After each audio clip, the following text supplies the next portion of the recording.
Welcome, listeners, to another episode of Listen, Learn, and Love, hosted by Richard Osler.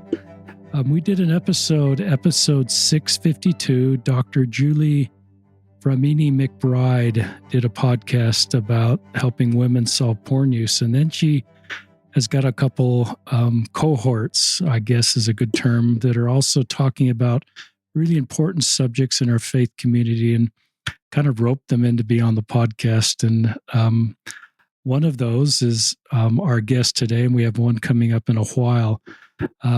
Roped in, it probably isn't the right term, but anyway, this is Dr. Chelom Leavitt. Welcome to the podcast, Dr. Leavitt.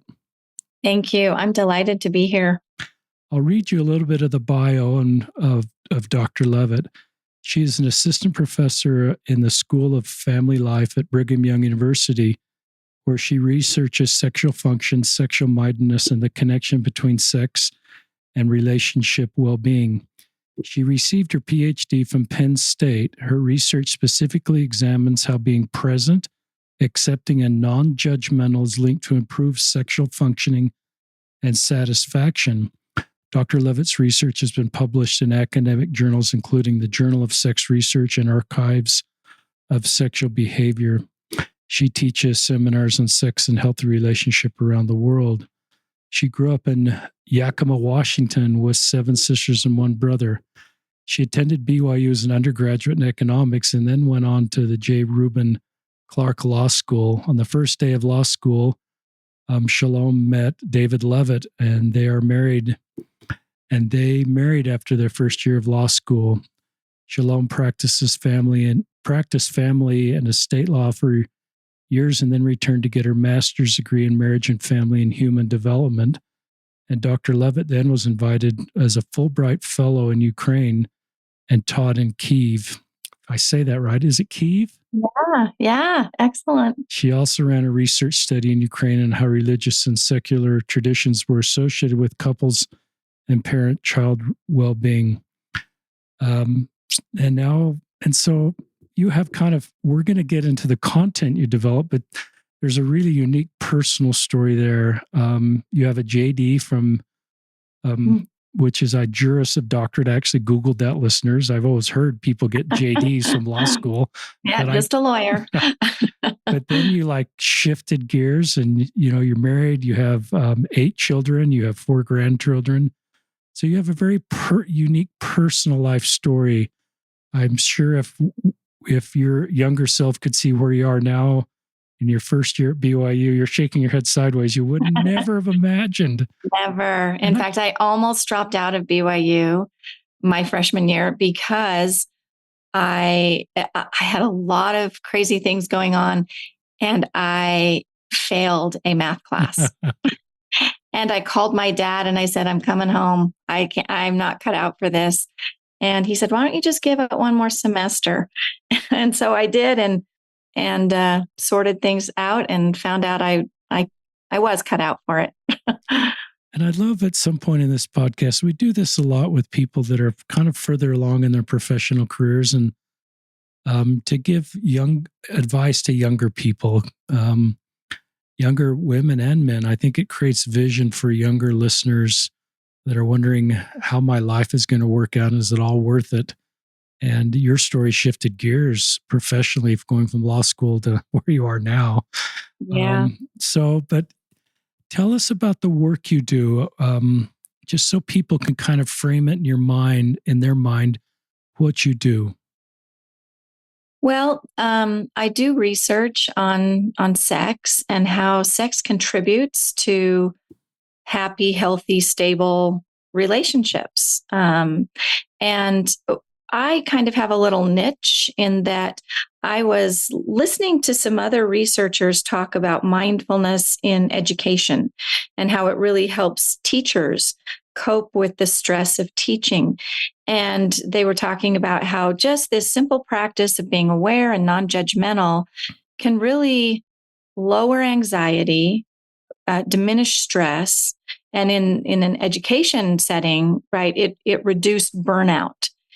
And, coming from the perspective of a sex researcher, I was like, that has got to apply to the high anxiety environment that often occurs within a sexual relationship, where maybe we have conflict because of the relationship, or maybe we have body image issues, or we've listened to socialized messages that say sex is this or that. So I started looking into that and developed a way for us to measure how mindful people were during sexual experiences. And that's a lot of what my research is. And then later, I developed a curriculum. Like, now we know we can measure this. Can we teach this? Can we teach people who maybe aren't so mindful to be more mindful in their relationship, but then also particularly in their sexual interactions? And what we found is, yes, we can.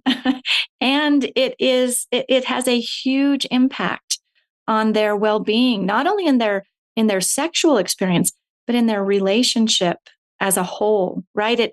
It settles them down. It helps them learn to connect in a much more meaningful way. And so that really blesses or benefits the relationship as a whole. You said some really cool things. And my professional work is, I'm a market researcher, is kind of where I grew up in my career over at the Tanner Building. I love the marketing research classes. And so you're singing my music in a space I've never thought about.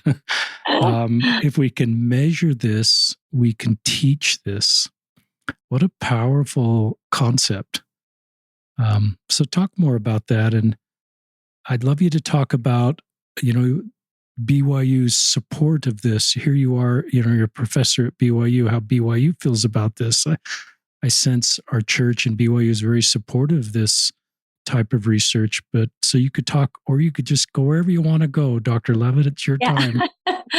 Well, I'll tell you a couple stories, actually. So when I was interviewing at BYU for a job, I was a little nervous because, right, I am studying, researching something that some people, especially in our culture, are a little bit uncomfortable with. And so I thought, well, will I be accepted? I'm just going to be who I am, because I don't want to fake it. If I do get a job, I don't want to fake it and be something else. And so I was pretty authentic with everybody. And I remember one of the other faculty members, who is now a dear friend of mine, we were walking to lunch, and he said, I bet your research is kind of PG-13. And I said, no, my research is G-rated. The fact that we think the topic of sex is PG-13 or R-rated is a problem. And we need to start overcoming that very mindset, right?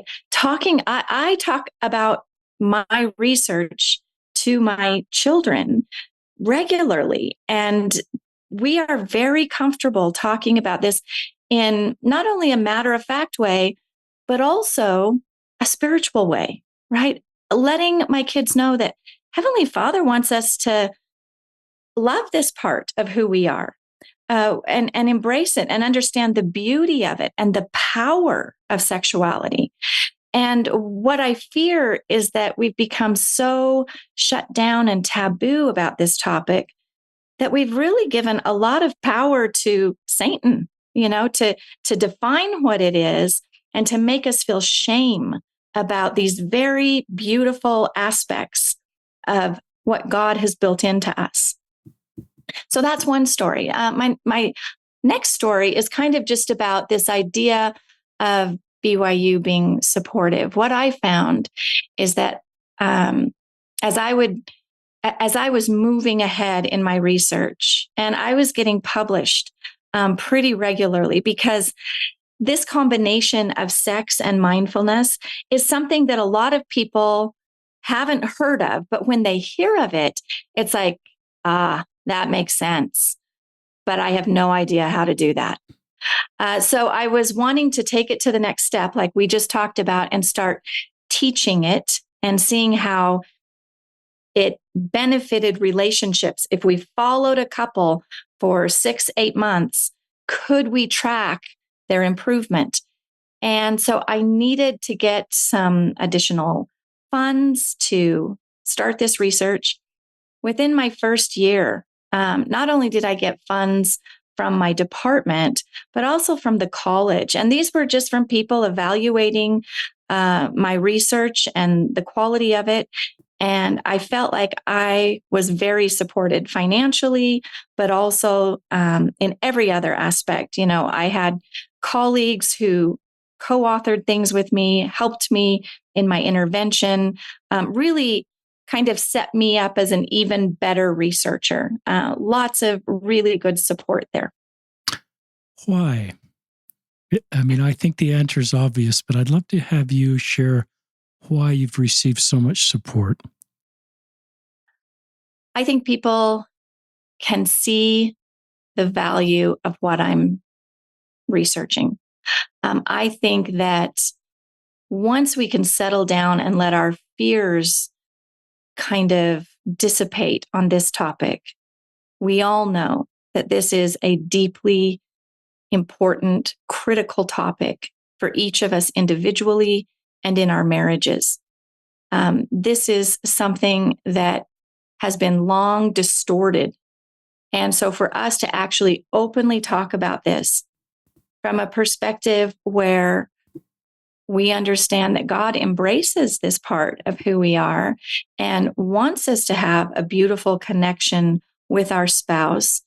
And He is the creator of our bodies. So of course he knows how we work, how we function. He's given us a few boundaries, a few guidelines for us to stay within so that we can truthfully express and enjoy this part of who we are in a meaningful way. But he is not the one who introduces shame on this topic. That is somebody else. And we need to start shedding any attitudes we have of shame about this. We certainly need to talk about how best to express our sexuality, how to talk to our children about their sexuality, and the part that sexuality plays within a loving, committed relationship. So I think that why people are paying attention to this research is because it just simply makes sense. It hits the right mark, even within a gospel setting. I have had big classes every semester where I'm teaching this topic for a semester-long class, and students at the end of the semester just in large amounts say, this absolutely changed my life. This was one of the most important classes I took at BYU. I totally believe that. And this is out of the School of Family Life, listeners. I believe that's where you're professored. Tell us the name of the classes. Just what are these classes titled? I'm just curious. Are they upper division classes or are they anybody at BYU lower division classes? Yeah, anyone can take it. It is SFL 376, which is entitled Healthy Sexuality in Marriage. And Good title. And then and then I have taught a sexual mindfulness class also to undergrads. It's not regularly offered.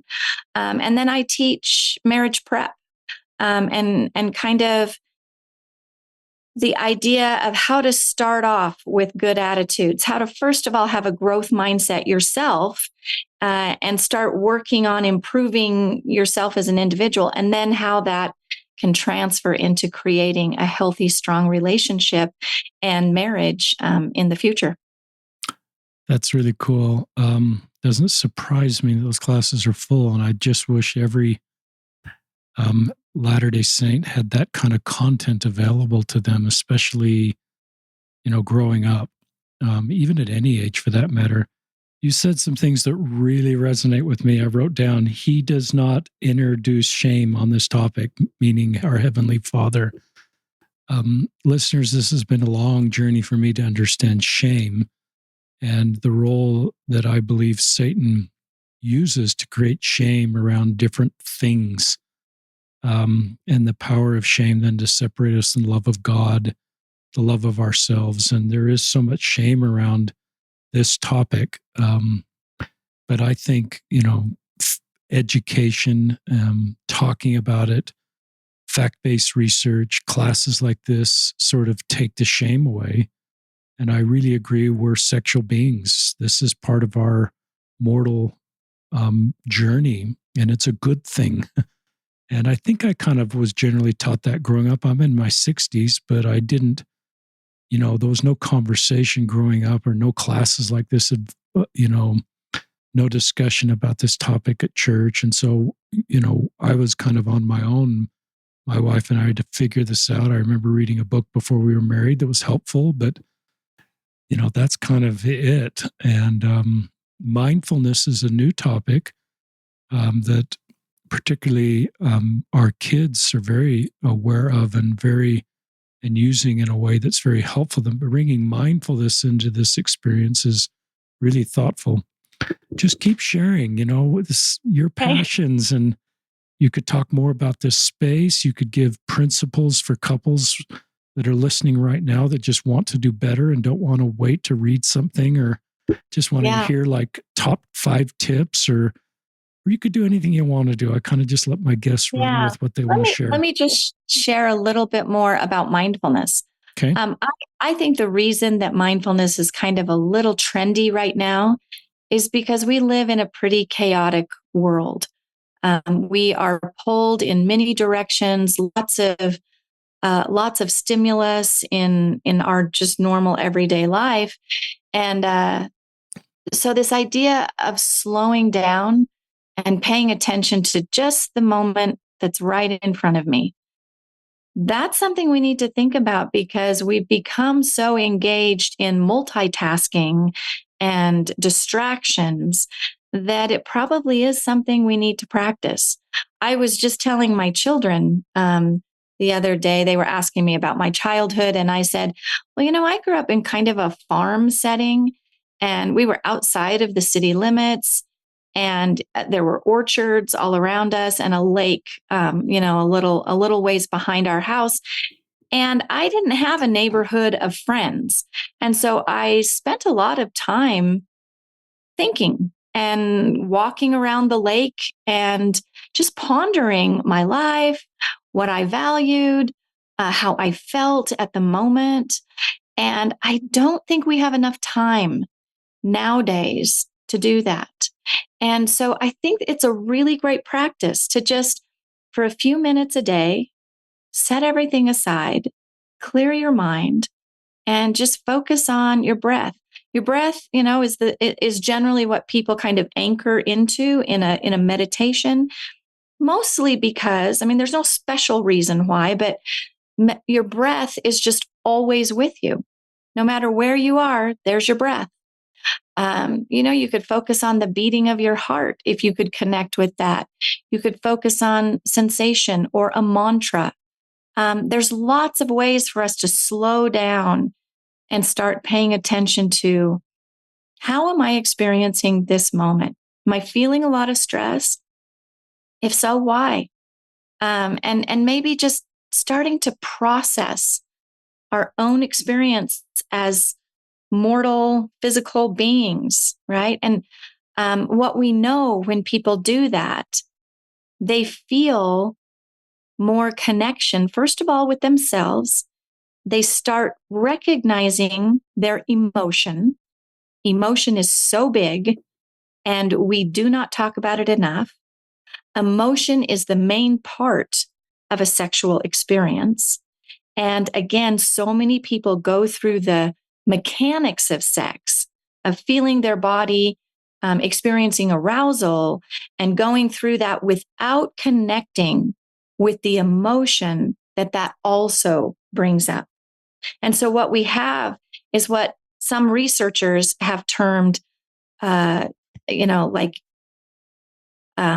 lonely sex, where we're with this other person. We maybe even feel affection for them and connection in some way, but we're not fully connecting and sharing who we are in an authentic way. We're holding back. We have a lot of walls and barriers. We put on some emotional armor.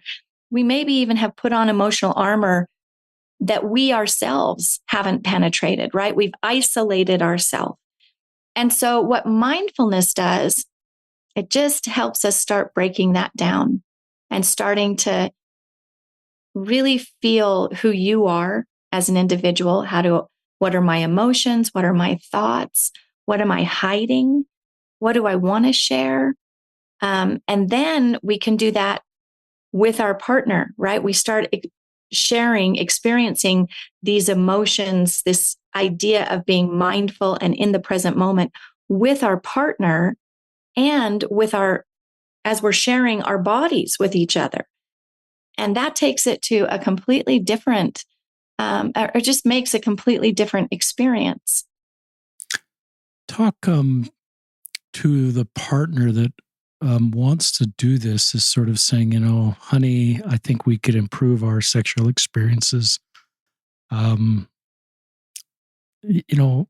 one partner might be more willing and vulnerable than the other partner. And I don't know if there's any science here. I think women would be more likely to have this conversation with their husbands than husbands with women. That would be my hypothesis. But give us language, and you've done a good job in the last segment, just with a partner wanting to do more of this, and help us have that conversation with our partner.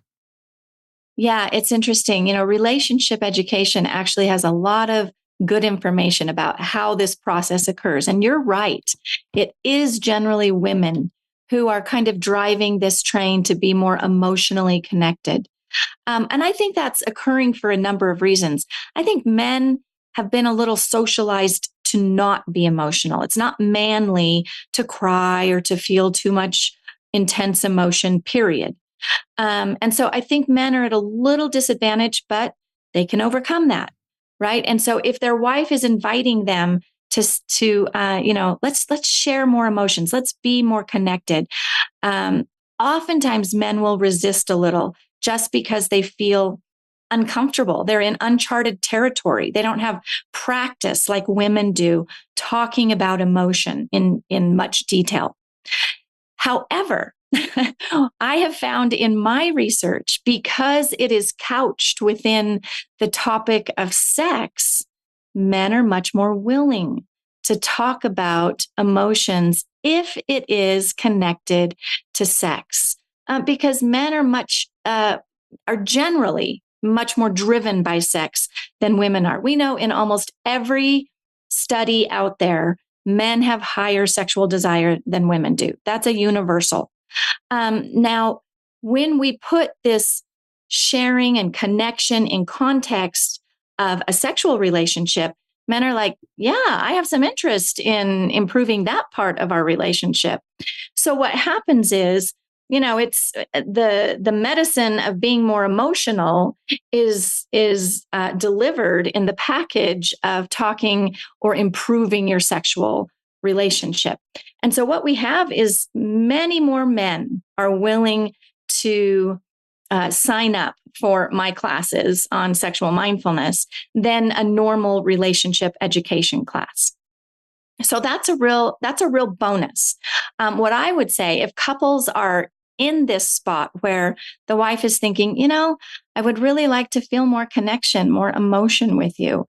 A good place to start would be just read my blog. I have a lot of different topics up there, and you could read some of these together and see if it kind of resonates with you.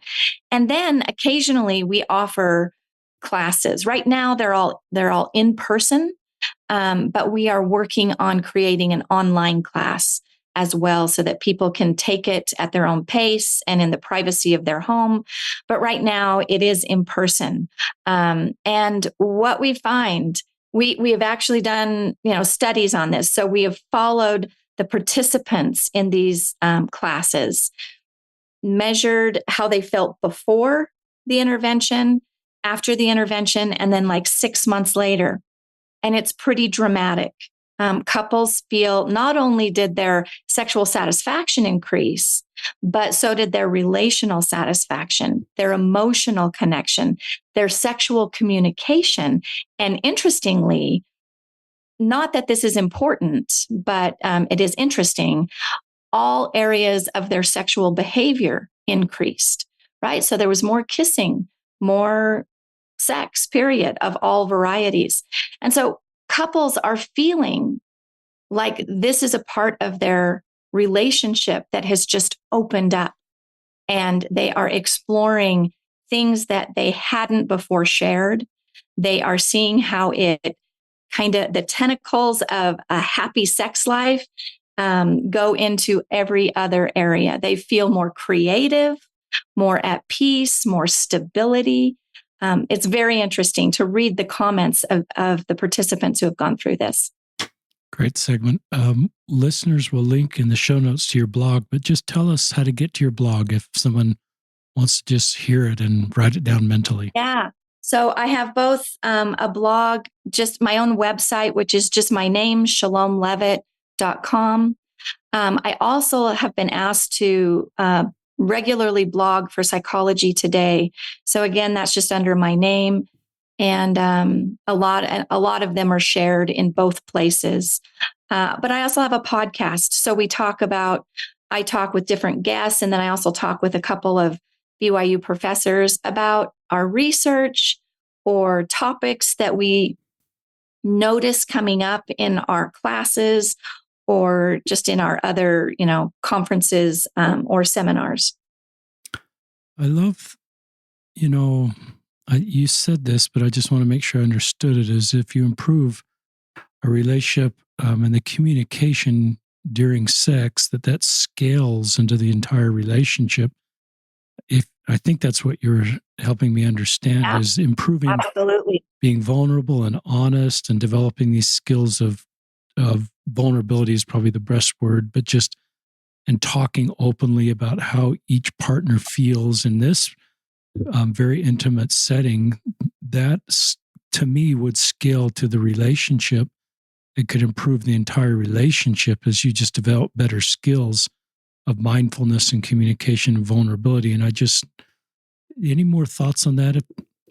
Yeah. I mean, what's interesting is we first of all model it for them by being able to talk about sex in a really open, frank way.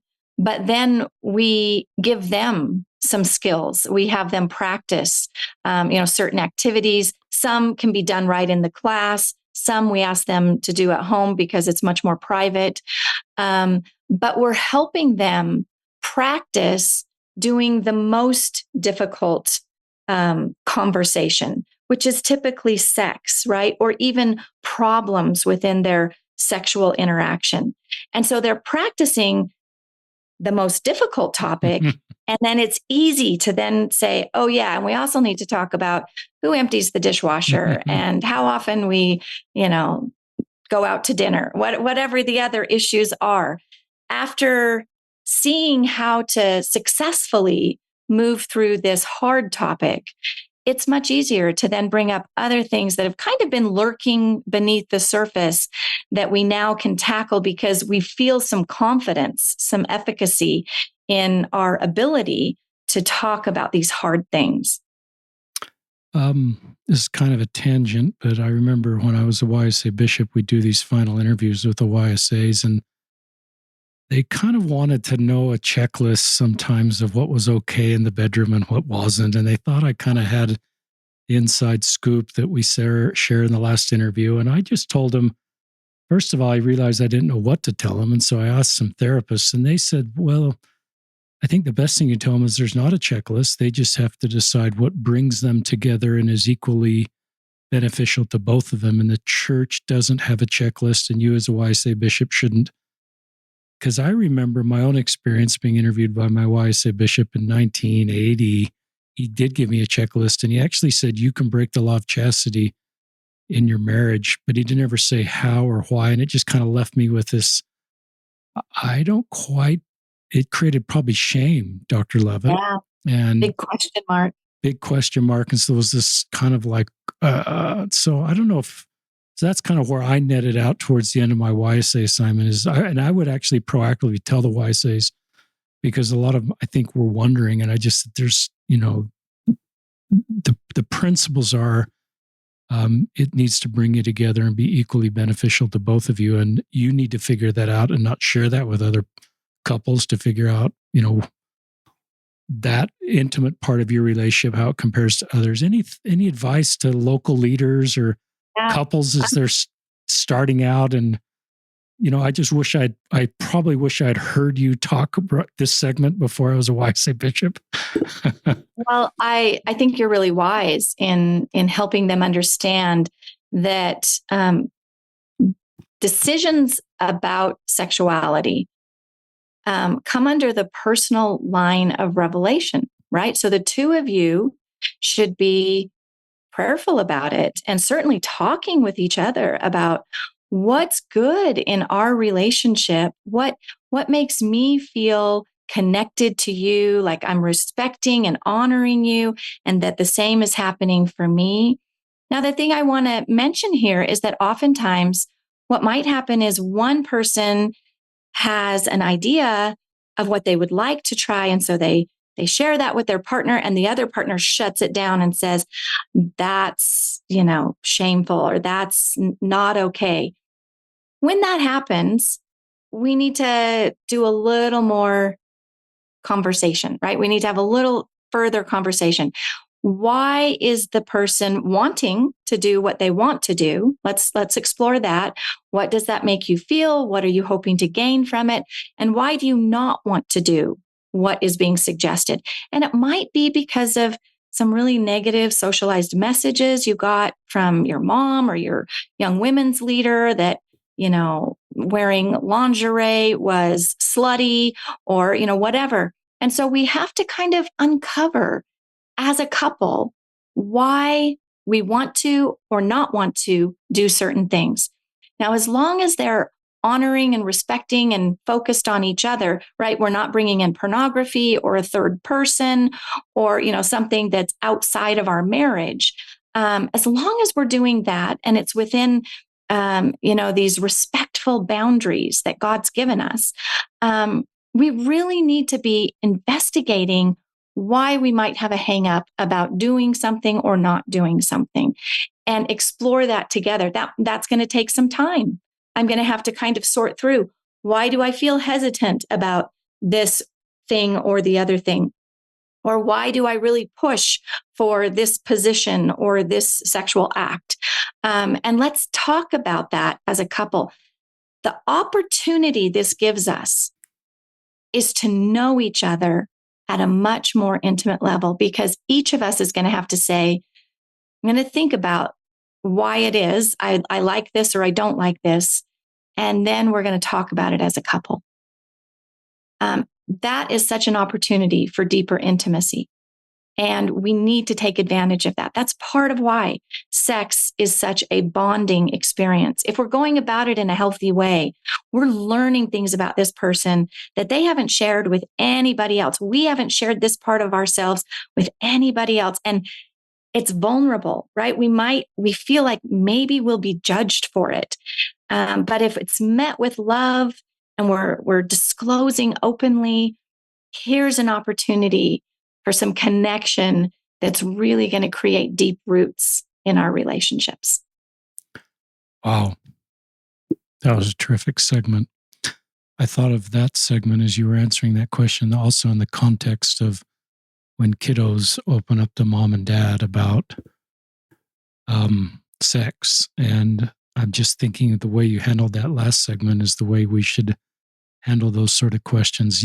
When you said about why and how do you feel this way, instead of just dismissing it, it was a chance to ask open-ended questions that could increase the connection between two people. And I'm aware of the mistakes that I've made as a father as our kids were raised up, where they were opening up and I probably created shame and missed a chance to have the kind of communication you just suggested we have. And so give advice to parents in this same vein as their kiddos are opening up at different ages to create.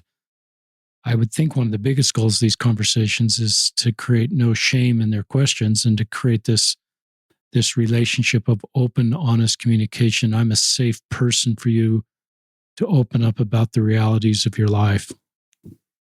Yeah, that's such an important topic. And I think you've written a book. It will probably link to, I found 2 of your books at Amazon. There may be more that you co-authored or authored.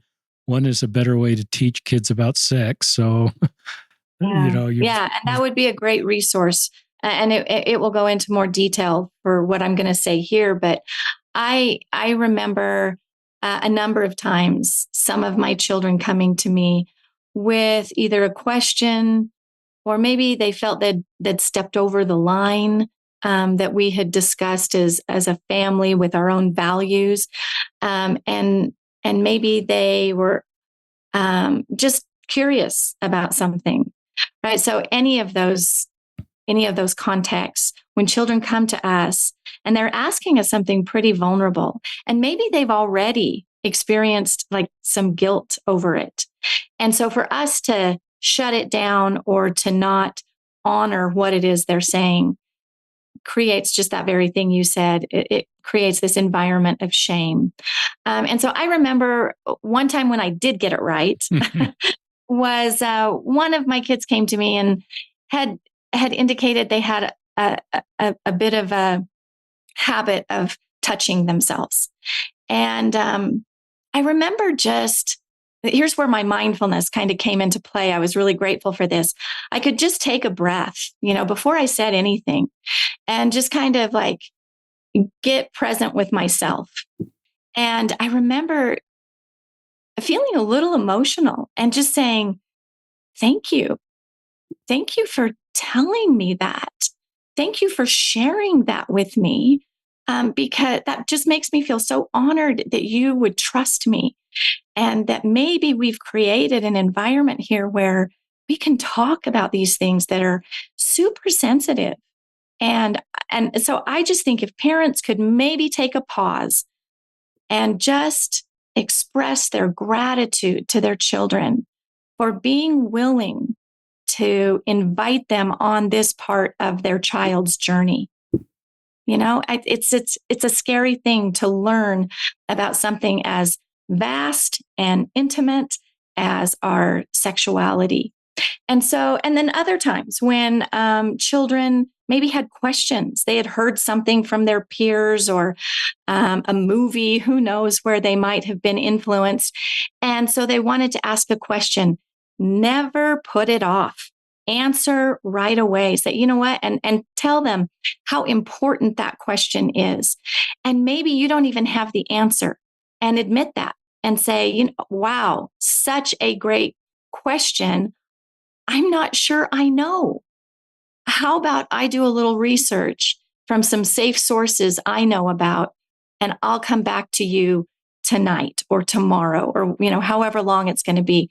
I remember my brother-in-law was rushing out to the airport. He was late for a business trip, and his young daughter asked him where babies come from right as he was headed out the door.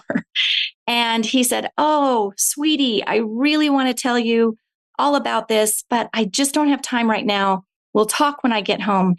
And she said, "That's all right. You don't know, probably." So when we put our kids off, sometimes we undermine their trust in whether or not we can answer these questions.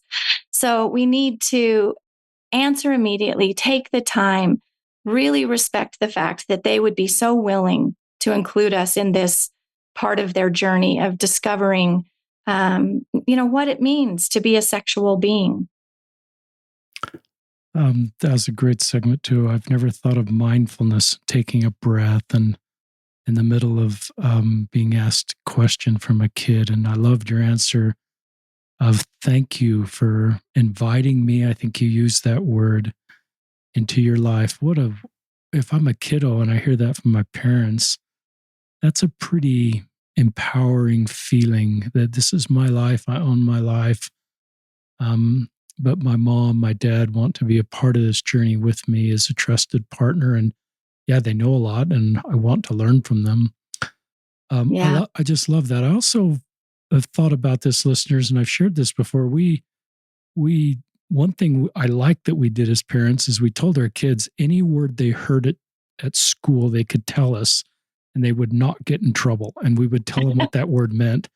So we took the fear out of the bad words. So they already knew how we'd respond. And I think that principle can apply to these conversations, these questions, and just sort of say, you can ask me anything about however we define the subject, sexuality. You're going to have questions, and and this is how I will always respond. I will be grateful that you opened up about this. And this is a tangent, if you got a queer kid, you can even talk. If you're wondering about your sexuality, I will be so grateful you involve me in that discussion as you're trying to figure that out. And so sometimes we take, and I don't know if that falls under mindfulness or just taking the anxiety out by sort of explaining to kids ahead of time how we'll respond as parents, because some kids are going to be more naturally opening up and some kids are going to hold things a little closer to the vest. So I don't know if you've got any thoughts on that, or if you want to start a new subject. Yeah, I guess the thought, and maybe it's just a continuation of what we were just talking about, that sexuality is intended to create intimacy. And that means intimacy in our conversations with our children, that they leave feeling closer to us and we leave feeling closer to them.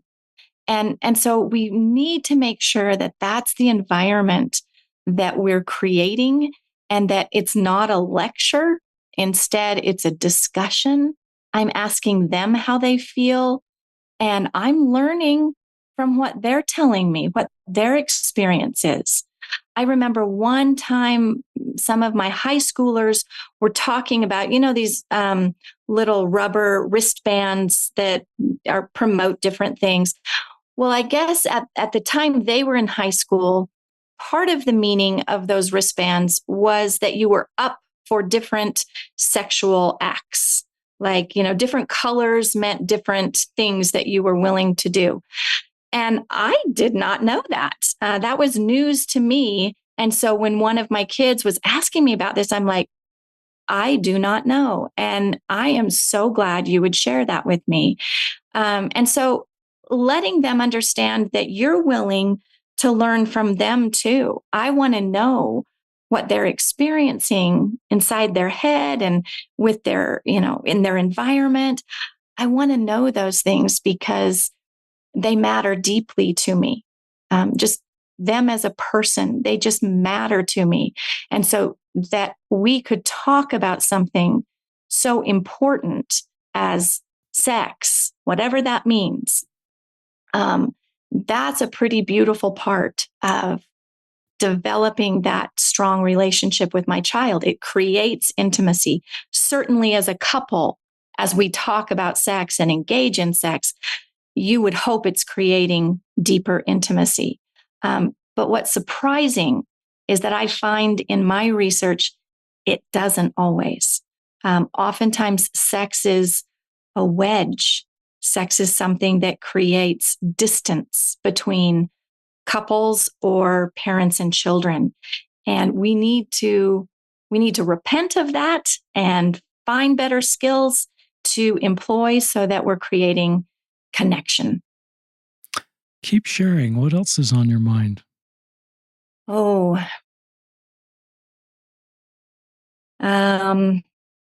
not sure. Maybe toss me a question that comes to your mind. Now you've got me back in my YSA assignments. We had some of these discussions just like 10 years ago. And I was always concerned about the YSAs, that I felt like it was just hormones getting them to the temple, that, and they wanted to be, keep the law of chastity. And so that was the path to keep the law of chastity, is, get to the temple, get to temple marriage. And I love that. I love temple, and I love temple marriage and making that covenant and a couple going in together. But I was a little worried sometimes they'd never developed, they'd never had a foundation beyond just sort of the hormones that were getting them to the temple.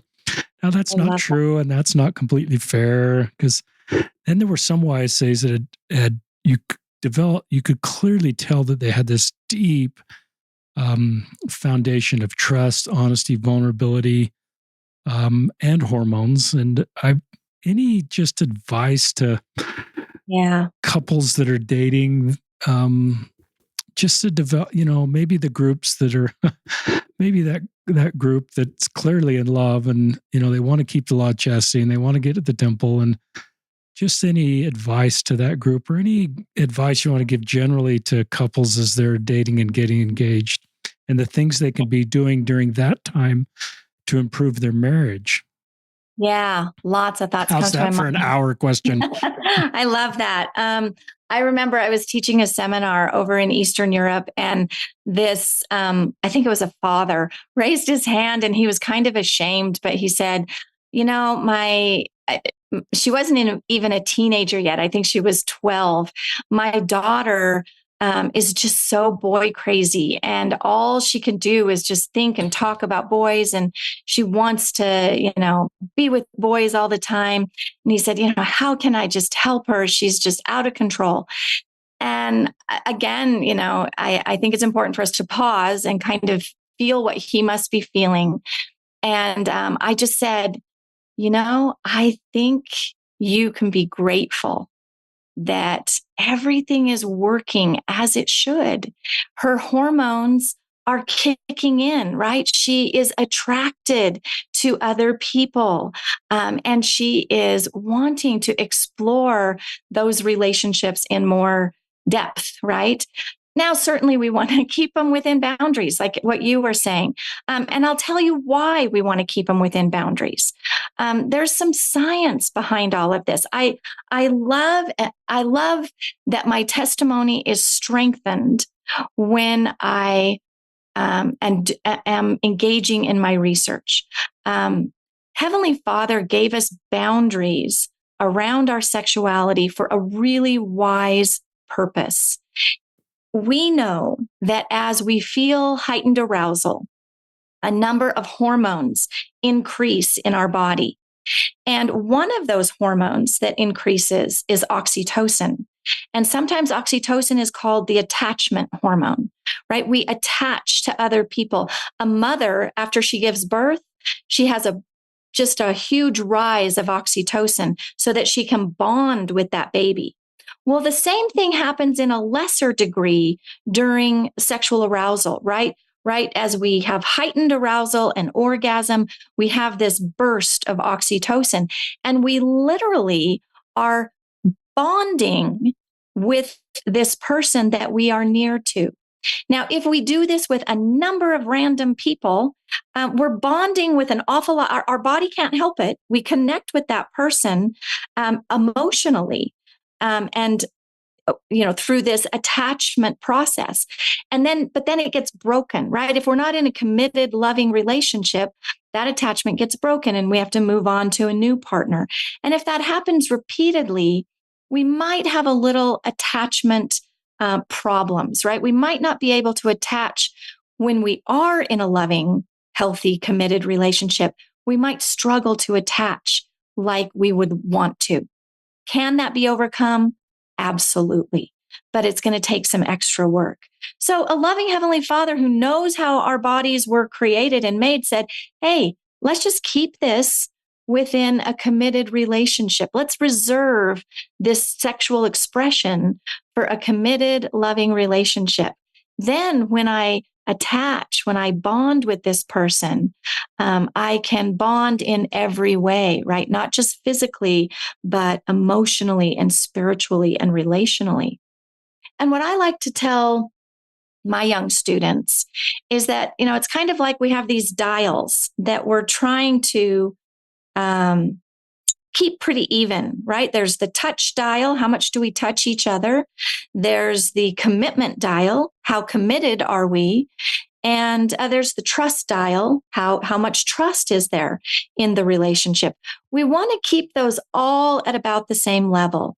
We're touching and trusting this person as much as we're committed to this person, right? We want to kind of develop all three of these areas at the same time.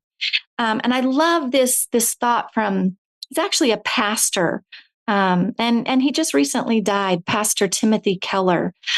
He said, what we want to do is undress emotionally, share with our partner the parts of who we are in every area of our life.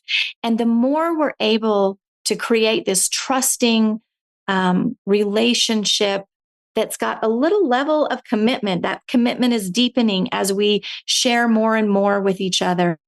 We're developing this connection.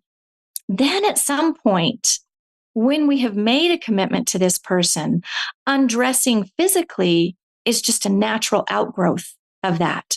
Once I've undressed emotionally, undressing physically is a beautiful outgrowth of that.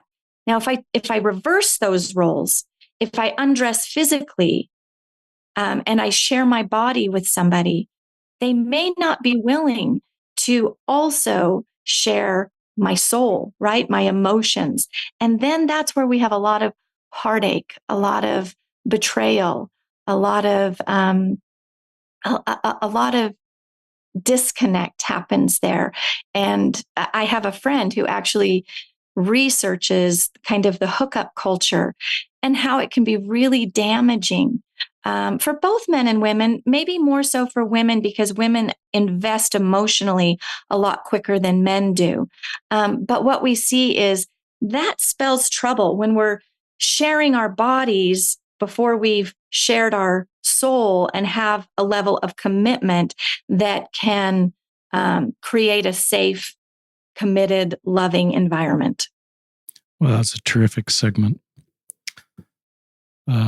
Thank you for your work. I'm back in my YSA assignment working through the repentance process of people that were sexually active. And I put this in my book, listeners, hope-filled repentance in the book of Proving Latter-day Saint Culture. But I went from this sort of mechanical checklist to try to get to the bottom of the iceberg. A therapist taught me this principle. And I realized that being sexually active was at the top of the iceberg, but I needed to sometimes the therapists get involved to really understand what's at the bottom of the iceberg. And I realized in some situations for women, because their emotional health was so poor and their living environment was so poor, the only way they knew how to feel love was to be sexually active. And it was not about sex.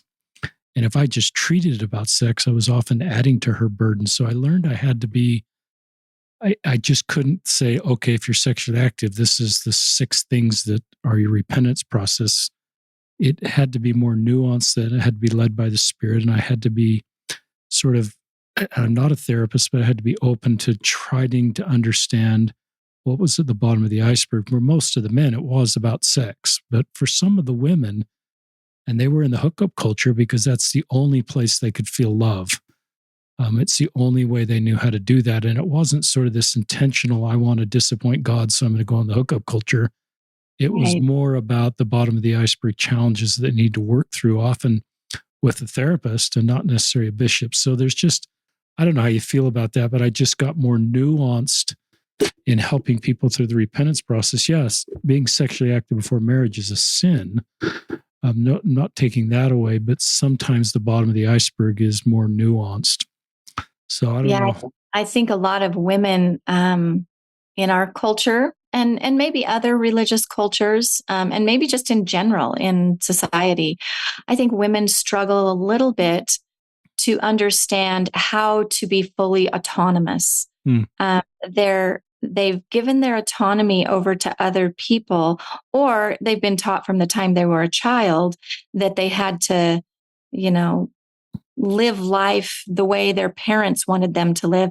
And so once they start to kind of understand that isn't a healthy way to live my life, they push back and maybe start exploring ways to fill this hole that they haven't developed autonomy, emotional maturity, and so they have to kind of maybe take a few steps back before they then can create a healthy relationship. Maybe they're so used to creating a relationship through the enticement of sex, and that's a pretty shallow way to create a relationship. So they're going to have to step back and create some deeper emotion, some emotional vulnerability, learn to maybe be a little more autonomous, speak up for themselves, those sorts of things. But I will also say on the other side, men sometimes put too much focus on the physical as well, because they are uncomfortable with the emotional. And again, even if you marry, and so you're having sex within a marriage, and that's quote unquote not sinful, you are not really connecting with this person because you're emotionally shut down, right? You're emotionally disconnected. And that's where we have people who either fall on one of two, spectrums where they're having anxious sex, where they're having sex to feel reassurance, or they're having solitary sex where they're with a partner, but they're not connecting with their partner. There's no emotional drive to be more intimate. And so we can have a lot of bad sex in a lot of ways. But what we really want to focus on is how can I fully give myself in a relationship? And so that includes I'm going to 100% commit to this person. I'm going to 100% be open and vulnerable and emotional. And then I'm going to share my body in healthy, consensual ways that allow me to really create unity and pleasure with this person. This line, fully give myself, reminds me some of the temple language. And I've never thought about that in the context of emotionally fully giving myself until you just said that and how important that is. So thank you. In this last segment, I feel like listeners, I'm shifting gears to your personal story that I think might be helpful for listeners. And I feel like pulling out a BYU map of just all the buildings. And if I've got this right, you started your education in economics, and I don't know what building that is. And then you went to law school, and I kind of know where that is, and you got a JD. And then you got a master's from BYU in family and human development, and that's probably in a different building. And now you're a professor in the School of Family Life, and maybe that's a different building. So you have been around BYU campus. And I think there's beauty in that, in your personal story, is that this comes back to the very beginning. I'm sure your younger self in her first year at BYU would never have imagined this is where you would be. You'd have multiple graduate degrees, be a published author, doing work not only in our faith community but beyond, and a professor in the School of Family Life. And not everybody. This is part of my mantra on this podcast. Don't feel like you've got to write a story like Dr. Leavitt. She's not saying write but sometimes it's really helpful to hear your story and the principles in your story, especially for younger people. That I've got some kids that they just kind of knew from day one what direction they were going to go. And I was kind of one of those kids. I knew I was to be a business person, but a lot of people, and I've always thought it's a little harder for women. I remember, my day at BYU, if I knew if I would get married, it didn't change anything. My career would still stay the same, and my education would still stay the same, and I wouldn't have to navigate, being a mom and how this fits. And so you're a woman, obviously, and you've had 8 kids, and so you've managed all this professional work around being a mom. And it's more complicated generally, but that's a long introduction to just talk to younger people that the advice you'd give them to help them find their way, especially from an academic, professional career perspective. Yeah, I would say that that God let me think I was writing my story for a while, and I had good ideas. I had good ideas about what I thought I wanted to do, and and those were important steps for me.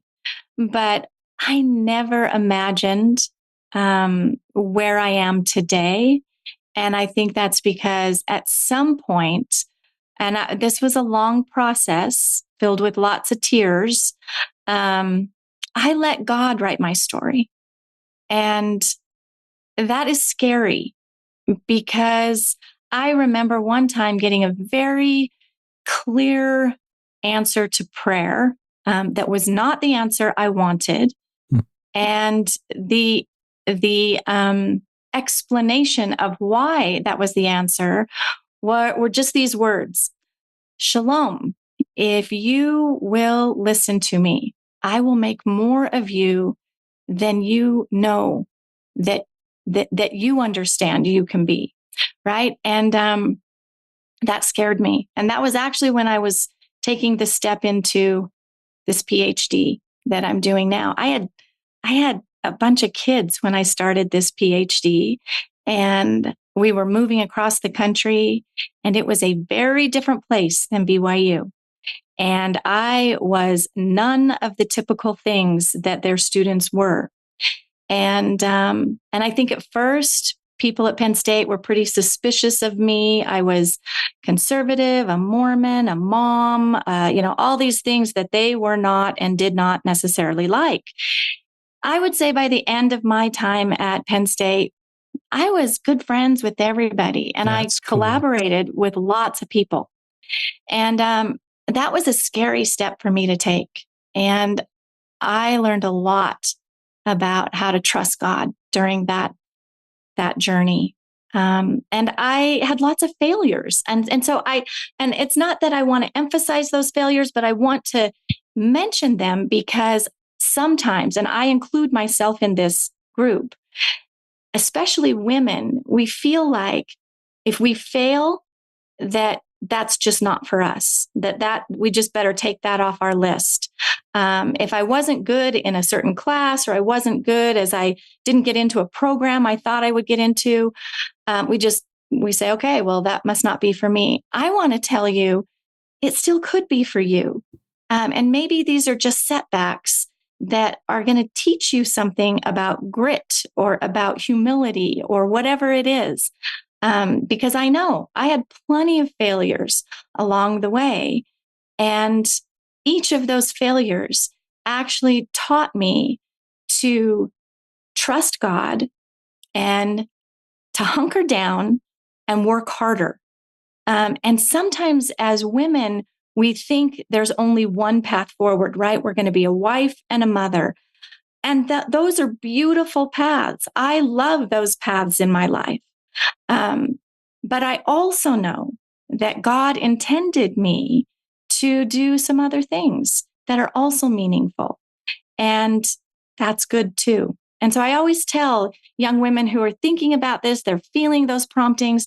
They say, yeah, but maybe my family doesn't support me. My parents might not think that's very appropriate. I remind them to get a few women or men, probably a combination of the two, that are good cheerleaders for you, that you can come to on those down days and say, I feel like giving up. And they can give you some good perspective. And I am that for a lot of young women and men. We all need that. So find people who can be in your corner and who can help you really see through the foggy mists when things get hard. That was a great segment. And I love this idea that if it didn't work out, we don't check that whole category off. That's really thoughtful and very mindful to sit with that for a while. Talk about another question comes to mind. We need to wrap up, listeners. This is sort of a question you advising men. Your husband, David, he's not on the podcast, but I assume he's done some really wonderful things to support you in your career. And the different things you've done, including going across the country to Penn State and Ukraine. So talk about, this is you talking to men to support their wives and their pursuits. Any general principles so men can do better to support their wives? Yeah, it's interesting. There's actually some research on this that That's awesome. that shows that women need to talk through what it is they're struggling with. And so when your wife or your sister or your daughter comes to you and says, I'm just trying to figure out what to do next in my professional life, don't offer the answer. Just ask questions, because she's got the answer. She just needs to have it kind of brought out. And additionally, even if she doesn't know what the answer is, she still needs to go through this process of having the confidence in herself to find her own answer. And so a lot of times when I have a daughter who actually just got her PhD. And Wow. she was asking me a question a while back. She was going to take a little trajectory change. And instead of going into academics, she wanted to become a writer. And I just asked her, so what's prompting this? I just started asking questions about where it was, where she was in her mind. By the end of the conversation, she had the answer. She knew where she was going. She just needed to talk that out. And we know from research, right? Women aren't necessarily asking for the solution. They're asking to be able to talk this through with someone. So that would be my advice. Don't jump in and think you need to be the answer. You just need to be the sounding board. I love that. And I love the men that, really empower their wives to be everything that they're meant to be. And they're not threatened by that, but that's empowering to them to see their wives excel in ways that they didn't imagine when they were dating or getting married. And I think that takes a confident man. And I do think that's too. a good thing for men to see women that way. Well, it's a pretty powerful couple that both can appreciate the qualities of each other. Now with your last segment, you brought me back to being sorry, listeners, about the YSA Bishop stuff, but it's interesting as you talk about your daughter, because that's only a 3-year assignment, but I shifted it first from I was the new bishop and I'd just been set apart and I was supposed to have the answers. And I recognized after a while that my job wasn't to have the answers. My job was to help my YSAs make the best decisions they could and fully own those decisions. And I realized if they would come, should I go to school, bishop? Should I date him? You're sort of the sounding board for everything going on in their lives. And I'm glad they open up. But, the last year, especially, I went the road you did, where I just let them talk and ask open-ended questions. And often they would leave the bishop's office with the answer. And it's nothing I said. And then they made better decisions and they fully owned it. And I think there's important parenting principle and important ministering principles. We teach correct principles and let people govern themselves. And I think people feel better about decisions if they fully own them and they're not responding to what in a negative way for expectations we have, so they're going a different direction. And so that conversation you just had with your daughter is a perfect example of how to do that. So I love that. That's terrific. Anything you'd like to listeners, we will, in the show notes, we'll put your blog, your podcast. I think you will put a Psychology Today link. Is that the right pub? Yeah. Anything else you want me to add, we'll exchange emails and I can add more links there. But anything you'd like to share in closing, Dr. Leavitt? I would just reiterate that any issue surrounding sexuality is intended to create intimacy. Even the conflict that we experience within our relationships is an opportunity for intimacy. It helps us get to know each other better, to feel more connected. And I love that. I think it's a beautiful element of how Heavenly Father designed us. It's great. Thank you, Dr. Chelom Eastwood Leavitt. Let's get your maiden name in there. There you go. And thank you for all your work and just taking time out to be on the podcast. And listeners, act on the impressions. I've learned a lot, and I hope we all have. And thank you for your work. And this is Richard Osler and Dr. Leavitt signing off on another episode of And Julie. Dr. McBride, thank you for making this podcast possible. Thank you, listeners.